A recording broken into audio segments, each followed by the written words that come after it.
All right, hey everybody, it's Shane. Mr. Corbin asked me to give everybody a little rundown on how to use Google Earth, the web stream version. I use it for some of my lessons, so I'm going to do a quick little video here on how to use some of the stuff that you can find here. All right, so I guess first thing, obviously, the website, google.com/earth, you can click on that. This is the web version. You can download a version to your desktop. Either one works fine. I use the downloaded version at school. This is the one that I just use from home because I have a relatively decent internet connection. You just click on Launch Earth here. It's going to load everything up in the background for you. And then you get kind of a base plate, which is the Earth here. It's got clouds, it's got all the stuff, the weather. So for science people, this would be a great opportunity to talk about like pressure differentials and front systems, and even when you look in the southern hemisphere, how high pressure and low pressure systems rotate in different directions. But for you zoom in once you get to a certain level, you zoom in, it'll cut out the cloud cover. And what we have here is just this base plate or palette that you can kind of work from here. So you've got all of these things over here. It'll have your account information.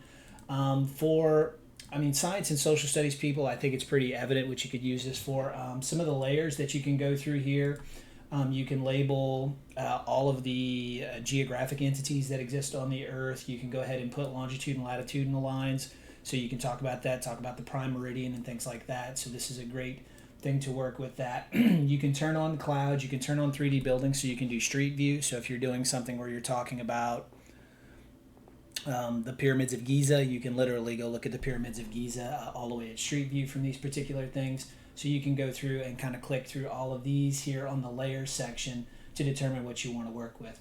The next thing, the thing that could probably be useful to some other people, not the random button here, is if you click on Voyager, which was this button right over here. It's got the little wheel. Let me zoom back out here. Let me turn off the longitude and latitude because I'm not going to use that right now. But if you go over to the little, looks like the boat steering wheel thing here, you go over here, there's going to be voyages, which are these things that are already pre-programmed within the Google Earth platform that you can utilize to show off some things. So you can go through and go and look at specific things, national parks, food stuff, all those types of things. The education one is the one that I'm pretty fond of.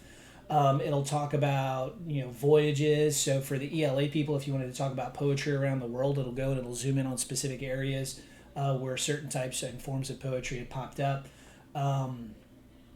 Ecosystems, obviously, again, this could be another ELA area here, where myths and legends from around the world, where you can do some comparisons for Norse mythology to Greek mythology to things in the Chinese pantheon and things like that. So even the Native American stuff. So fairy tales. So this gives some things that you can utilize with that. For social studies, this is really great because you can go through and you can take a look at voyages specifically. You can do Marco Polo stuff. You can go and look at the Lewis and Clark expeditions after the Louisiana Purchase. You can go through those. And basically, you just click on them, right? So I'll use an example here, the planetary exploration of the Earth one. You can click on it, and it's going to bring up something that's been pre-programmed by an outside entity, and it's going to give you the source information down at the bottom. So this one's from the University of Tokyo. You can click on it, and it's going to set this up. There's going to be little videos in the upper right-hand corner that you can click on to work on, and it's going to zoom in on the specific places, and it's going to compile this data for you here. So these are the street views. Let me see if I can, I do have 3D buildings on. So it'll show you these particular areas here, and it's going to show you these areas that we have. So you can go through each of these locations, and it's going to bring you to certain things, right? So it'll bring you around the world. It'll bring you to Olympus Mons. It'll show you specific things that relate to this. The little airplane allows you to bring you specifically to those locations, talks about sea level and things like that. So this is a really interesting, really useful little thing to kind of mess around with. That you can do that. One of the ones that I used for students recently was one. It was called 10,000 Years of Volcanoes. Actually, let's look here. You go to search volcanoes, 10,000 Years of Volcanoes here. And what it does is it's a Smithsonian Institute volcanology program that goes around and it highlights all these different volcanoes around the world. So for me, it was an opportunity to show them all the volcanic activity along the Pacific Rim here because of the Ring of Fire, the oceanic plate that is forming off the coast of New Zealand, all of these converging boundaries and transform boundaries located in Indonesia and things like that. So it's a really interesting little application that you can utilize for that. So the other thing, I'm going to try to go quick because I know you guys don't want to listen to me too long here. If you go to projects, this is where you can input things. If you go on the internet and you look up KML files or KMZ files, it'll bring up some information. This is one that I've worked on. It's called Plate Boundaries. And what I've done is I've edited it so that I could go and take a look at the boundaries that exist on Earth. So for those of you who haven't done the geology thing in a long time, there's areas on the Earth where plates are colliding. So they either diverge, they pull apart, they transform, which means slide against each other. Converge obviously means collide. And I went around and I kind of edited it into here where the students could go and look at the actual plates and see the motion of those particular plates themselves. So you can create these little things. You can go into projects. You can create a new project. You create this file. It can be in your Google Drive, which you can link to your Google Classroom. Title it whatever, Google Demo. Okay. And then add a place, right? So if I want to add, let's see, new feature, search to add a place. Let's put home junior high.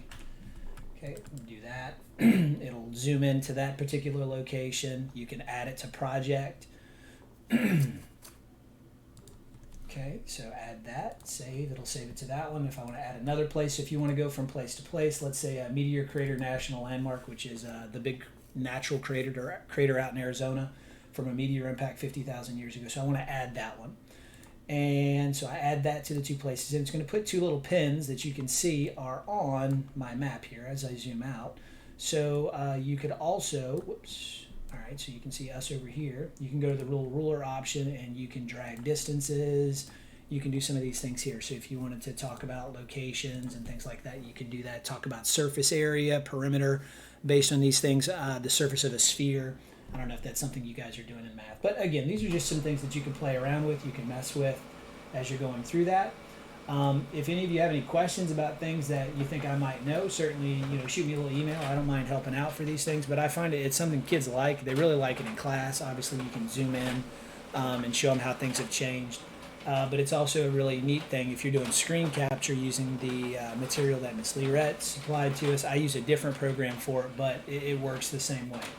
So hopefully this was kind of helpful. Again, it's a super cool platform to play around with. I like it. I use it for a bunch. There's plenty of information that we can utilize for those types of things. So you can start to get rid of that information, and you can just go through your project and you can save this information. So you could take students on a little tour if you wanted to do it for like Civil War battles. You can go from Vicksburg to wherever you wanted to go for those particular things. So that's it. Hopefully I didn't take up too much of your time. I hope everybody's doing good. Thanks. See you later.